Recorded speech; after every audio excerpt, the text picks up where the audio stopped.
What's up, Gunplum modelers? This is Strider Prime bringing you a new edition of Gundam Models, and let's talk about RX-78-2 Unleashed.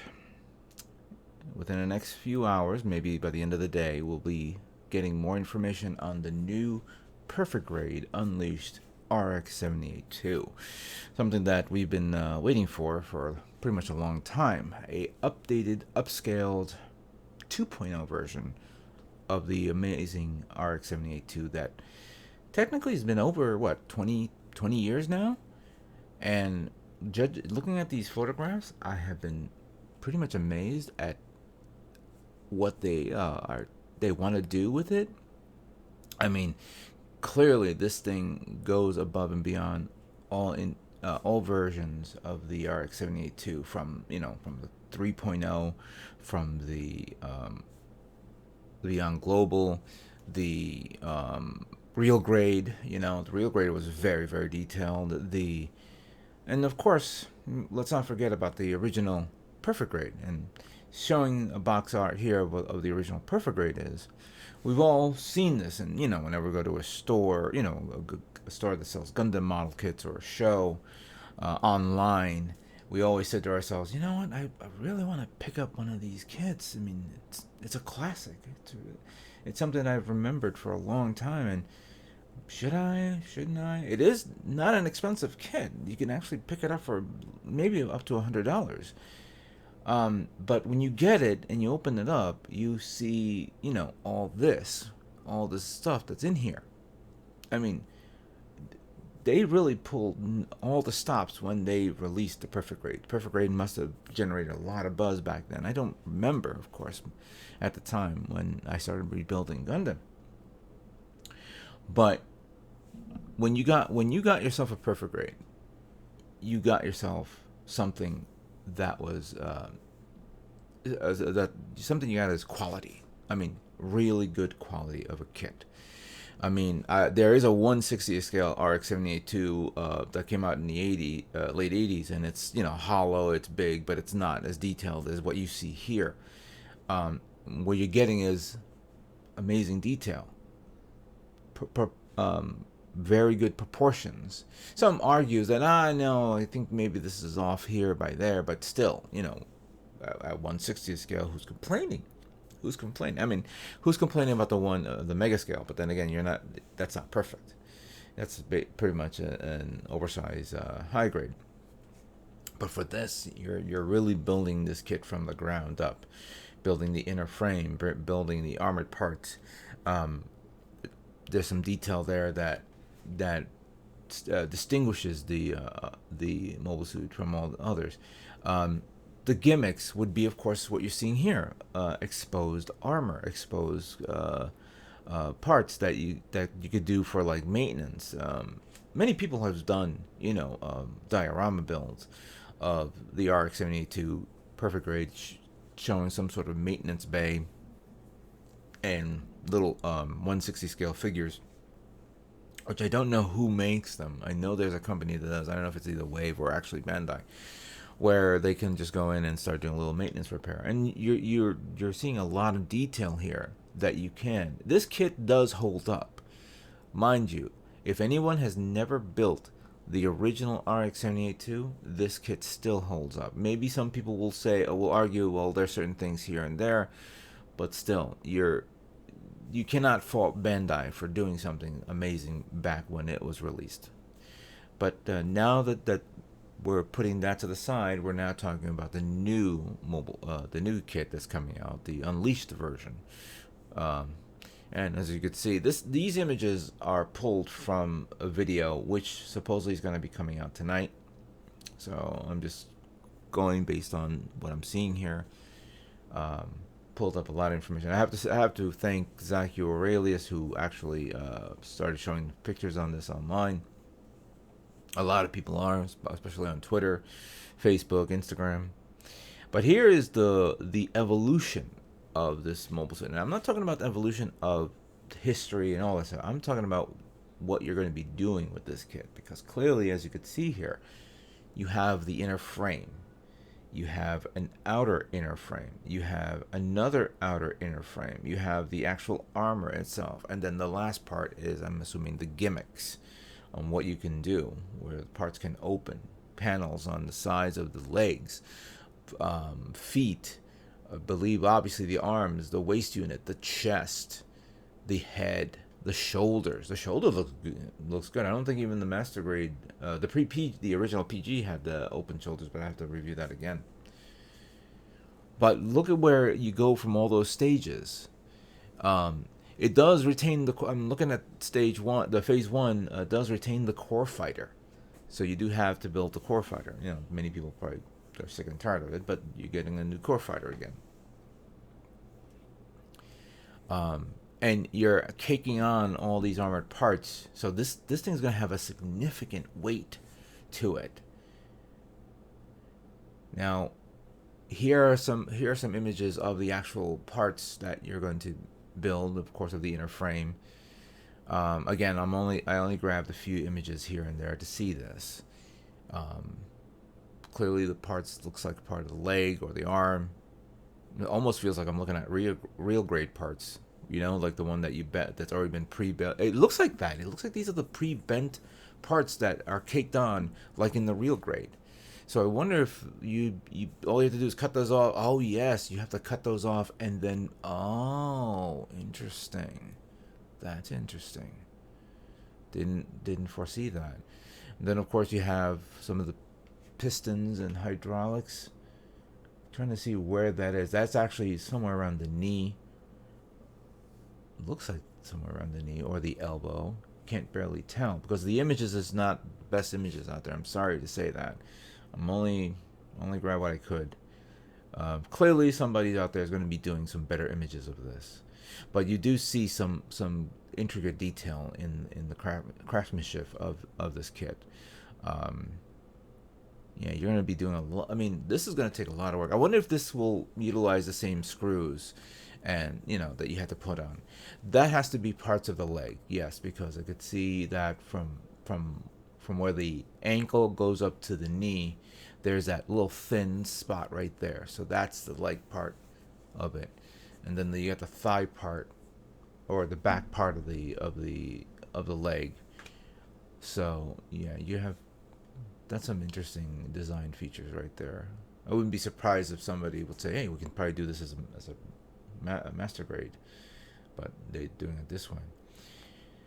Then we have the chest area and of course the core fighter. There's no images of what the core fighter would look like, but this is pretty much the second layer, phase 2, where now you're caking on the first layer of parts on it, from the chest, the waist area, the layers of waist area. So I don't know if this is going to be like, you have to remove the top part of the entire kit just to remove the core fighter.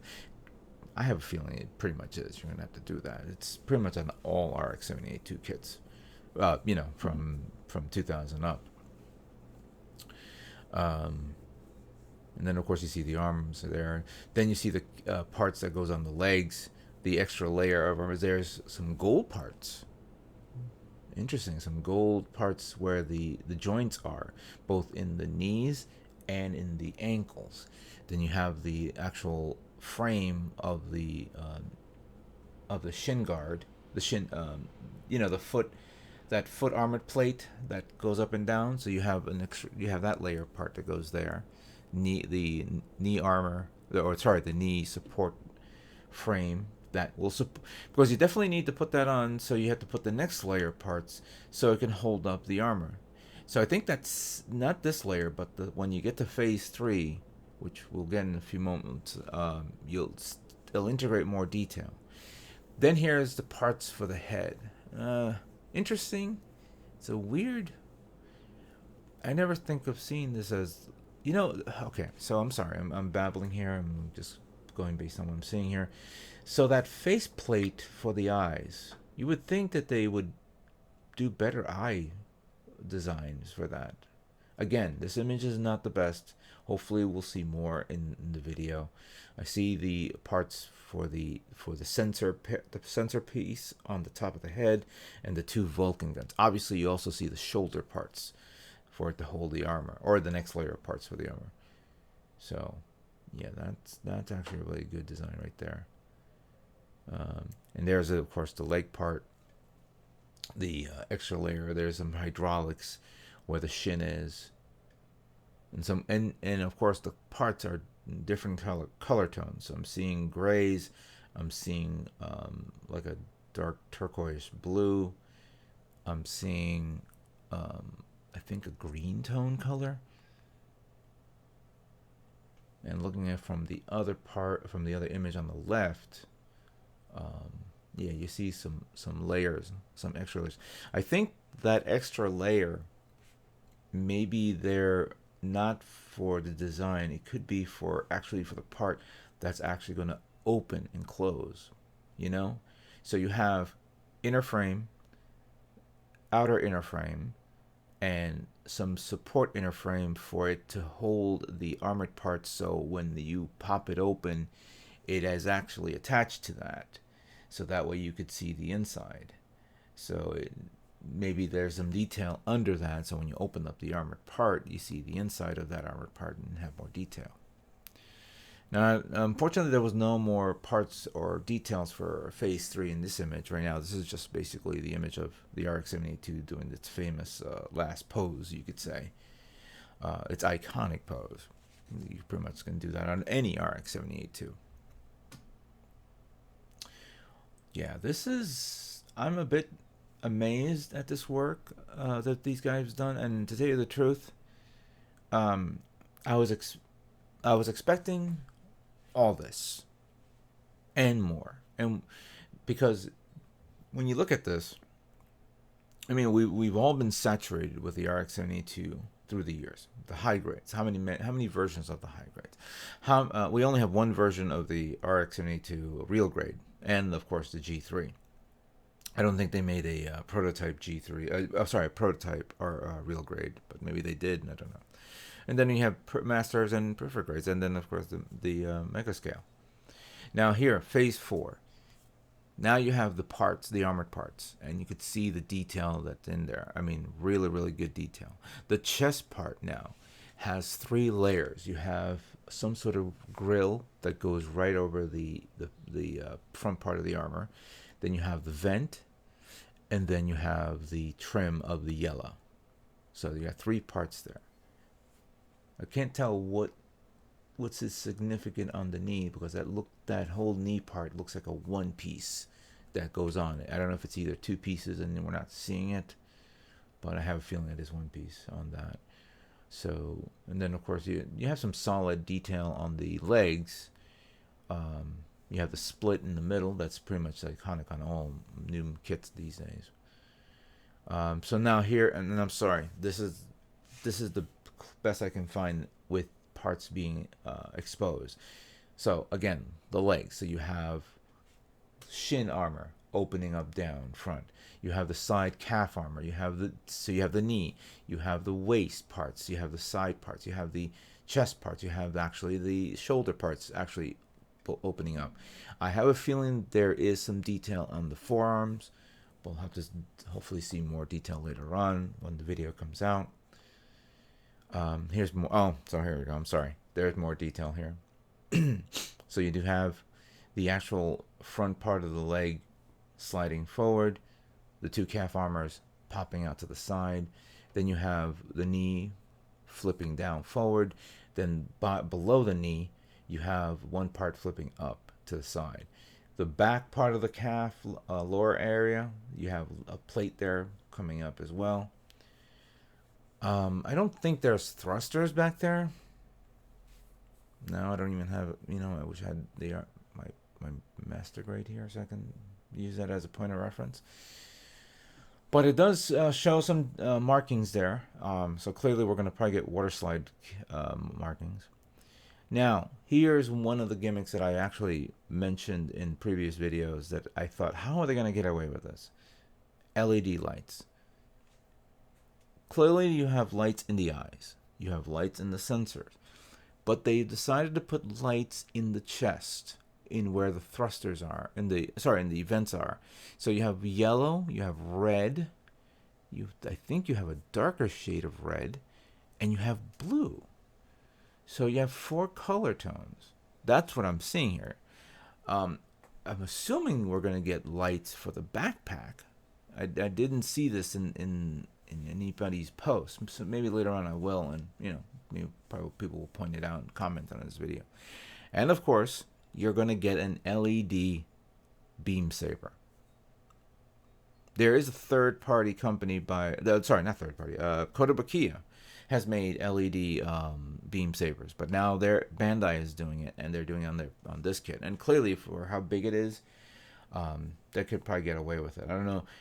What is going to be like a built-in battery in there with the light source, or will there be a wire going directly to the hand, and then you just pop it into the hand and turn it on? I have a feeling it's going to be the latter. Oh, sorry, it's going to be the battery inside the actual beam saber. So that's actually a really cool idea. Are we going to get 1 or 2? Hopefully we get 2, because that'll be great if it's for 2. Yeah, that's going to be awesome. And then of course we have this coming out in 2020. Yeah, I mean, it's going to be amazing to see that. Now, retail is going to be 25,000 yen. So with conversions, you could say 240 bucks, 230. I hope you guys are planning to get this. I hope you guys, really are looking forward for this. I mean, the images that I'm seeing here are amazing. I'm gonna probably be watching this video every minute just to dissect every part of it, and enjoying it. I would love to get the original Master Grade, and you know what? Last year, I could have gotten the original Master Grade, but I opt out for the Mega Scale, which I still haven't built yet. But yeah, this is going to be an amazing build. Really cool. I hope you guys enjoy me showing you guys this. This is just an interpretation of what I see here. We'll be getting more details soon. Clearly, all sites are going to begin early pre-orders for people who are planning to get it for the holiday season. And I hope you guys can get yours and enjoy building it. Thank you all for watching. Stay tuned for more Gundam models yet to come. You guys all have a great day.